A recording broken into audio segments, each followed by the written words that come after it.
be teaching on mortal sin against marriage. Yes, this is a topic that if you want to get married, you need to listen to it before you go into marriage to be sure that you're actually ready for marriage. Are you matured enough to really get married?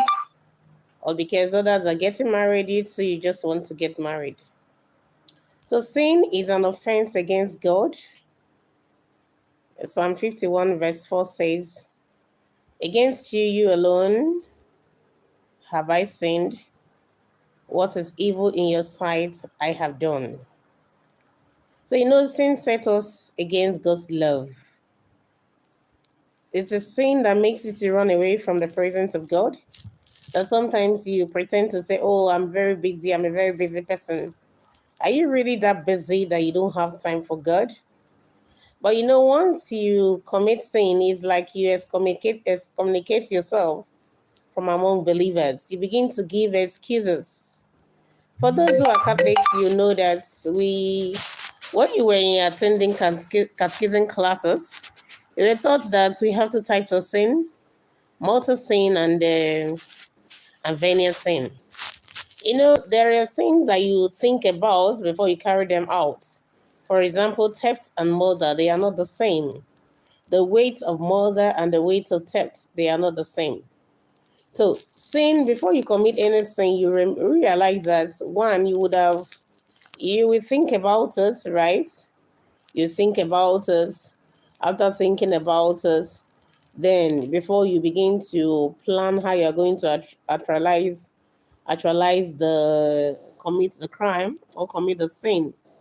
So there are always things you consider, which we call grave matters.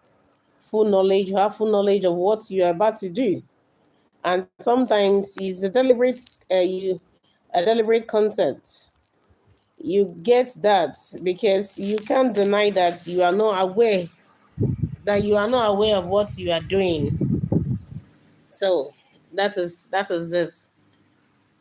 So there are things that in marriage we regard them as sin against marriage. Yes, that's why it says mortal sin against marriage.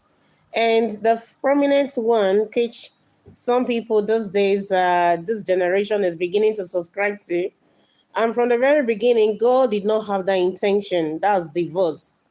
Because of greed, now many people you actually don't want to get married, but because of greed, you decided to get married to the person.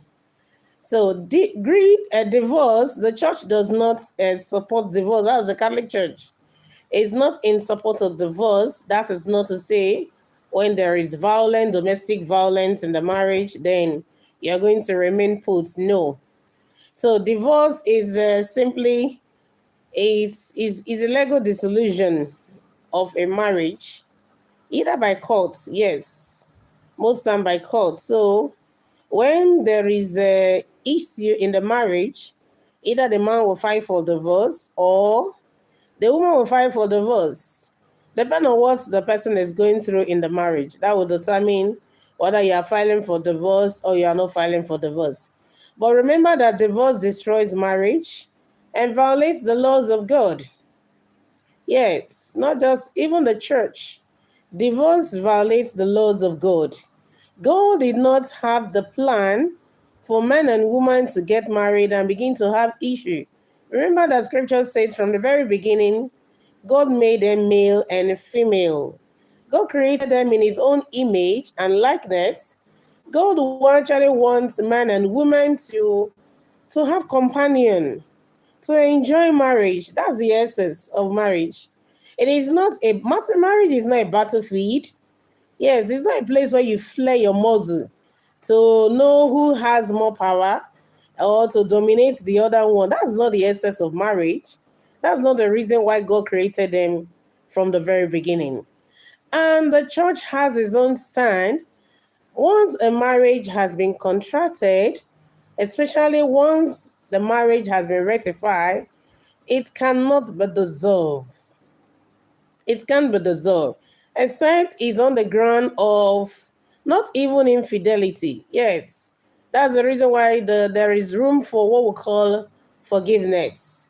But maybe even as I'm talking now, in the comment section, somebody may want to tell me what about what the scripture says concerning that Moses permitted to write a writ of divorce. And if you remember what Jesus responded to them, that it was out of their own hardened hearts that Moses actually permitted that.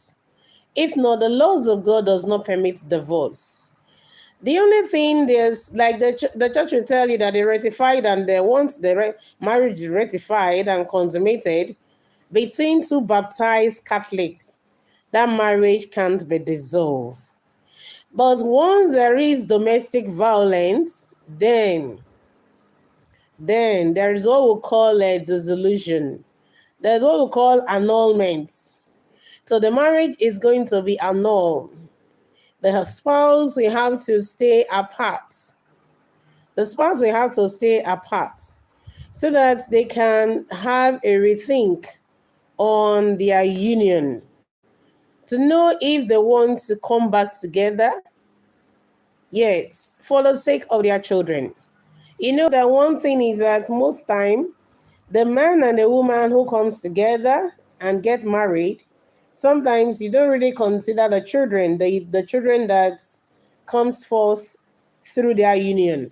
Sometimes it is only the man and the woman that are always thinking about themselves. Oh, I can't do this, I can't do this anymore. What about the children? What about the trauma they are going to go through? What about the separation that your union is going to bring to them? No child should be raised without a father, and no child should be raised without a mother, except on the ground that maybe the parents pass on. Yes, but know that the parents are still alive and they are living apart. Most time is not always encouraging, because you see that the children will grow up missing. I grew up with my dad and my mom, and I enjoyed that. So for me, I feel that every child has a right to live with the father and the mother, to enjoy the love of both father and the love of both mother. That is why most time it's always advised that don't just rush into marriage. Don't rush into marriage because maybe your mates have gotten married. Oh, you're the only one remaining. You are not yet married, so you want to marry. Marriage is for matured mind.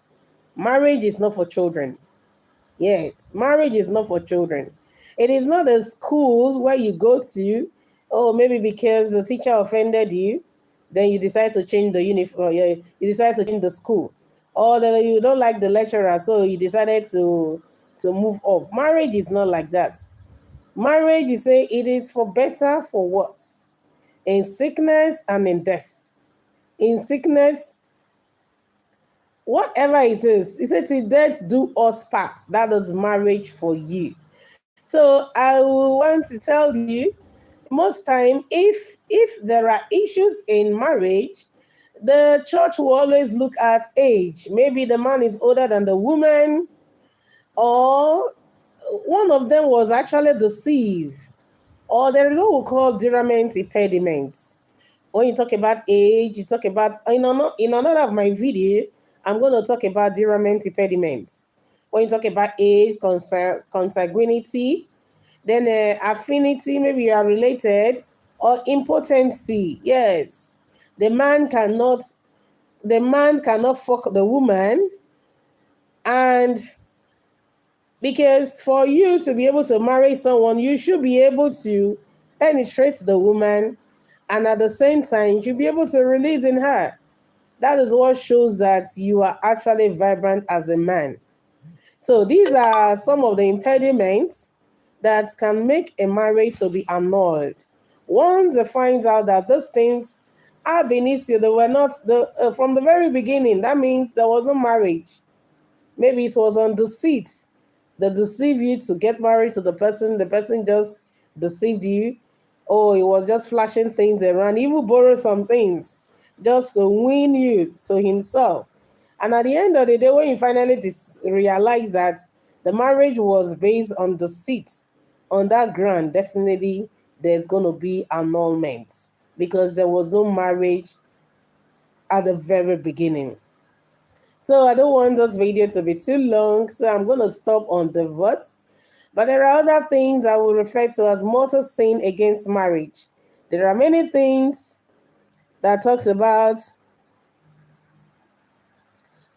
mortal sin against marriage. So divorce is number one. Remember that I said the church does not encourage divorce. There is what we call forgiveness.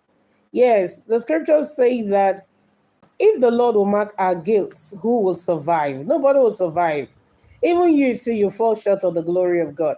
If you begin to look at what every man and woman do, even sometimes some discussion you have with some people, they are unholy, they are ungodly, whereas you're in marriage. So the church encourages the forgiveness. Not just infidelity is not a ground for divorce. Yes, that is the reason why we are Christians. So you have to forgive, even though it is difficult, and you can't force the woman to forgive you immediately, or you can't force the man to forgive you immediately. You have to give them time to heal, because in the first place you deceived them. You broke the marriage bond. You broke the vow. That's the reason why when a man commits adultery with a young lady, that is, the man has broken the vows of marriage. But that young lady have committed what we call fornication. That is first degree of adultery. But when a man commits adultery with another married woman, that's the second degree, too, against the laws of God. Two offense has been committed. The man is married, the woman is married, and two of them commit adultery. That's the second degree. That's second degree of adultery. Because the man has broken his marriage bond with his wife, the woman has broken her marriage bond with her husband. So that's second degree of adultery. But the church encourages forgiveness. Even though you are not encouraged to go about doing that, but when the situation like that arise, it is encouraged that you allow both the spouse, your partner, to get healed. You cannot just pressure the person and say, oh, I've now apologized to you. I am sorry. I said I'm not going to do it again. That's not enough. That's not enough. Because someone who trusted you, remember you went to the altar of God before the assembly of God's people, and you said, oh, take this ring as a sign of my love. You proclaim all those love here and there.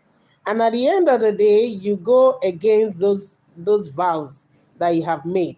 So the person needs time to get healed. Yes. The person needs time. He needs time to get healed of the offense you have committed against him or against her. That's the reason why you have to give time. When you commit adultery, you give time for the other person to get healed.